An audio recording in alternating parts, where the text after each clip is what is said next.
The Neurodevelopmental Service was created approximately 5 years ago with the idea that it was going to be a separate service from mental health service and learning disability services.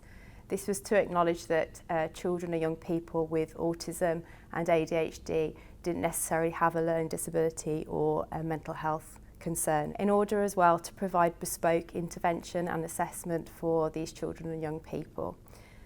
To be able to access the Neurodevelopmental Service, you require a neurodevelopmental referral form.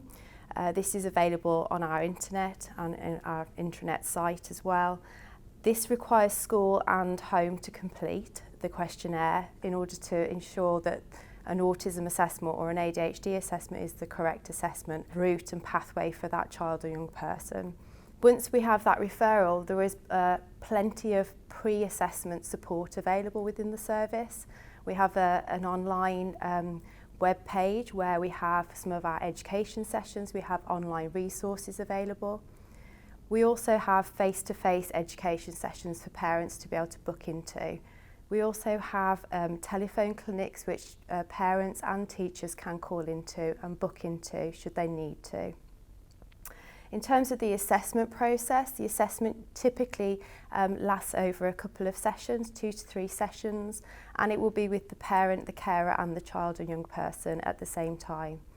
We will be obviously asking lots of questions about the child's developmental history and also how they're presenting now in terms of their needs and their strengths as well.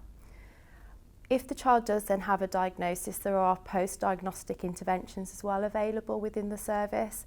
We typically work with children looking at their emotional regulation, their sensory difficulties, as well as their communication skills.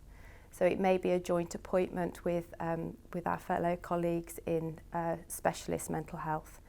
We do have a prioritisation criteria. The criteria is for those children who are under a child protection plan, those children who are looked after or in foster care, and those children who are also open to the youth offending service.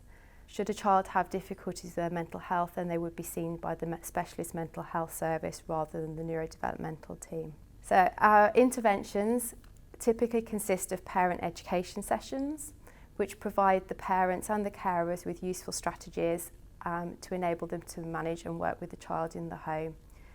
We also provide group work, which could be around anxiety management as well as anger management as well, so to help with the parents to manage the child's angry behaviour.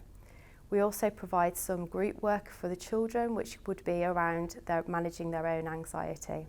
We're forever changing what we provide in the Neurodevelopmental Service to meet the needs of the families. So what will be available today may be very different tomorrow. However, we try to keep all our information up to date on our website, which is on the cwrise.com. So you can go to our neurodevelopmental pages where you will see up-to-date information about what we have available.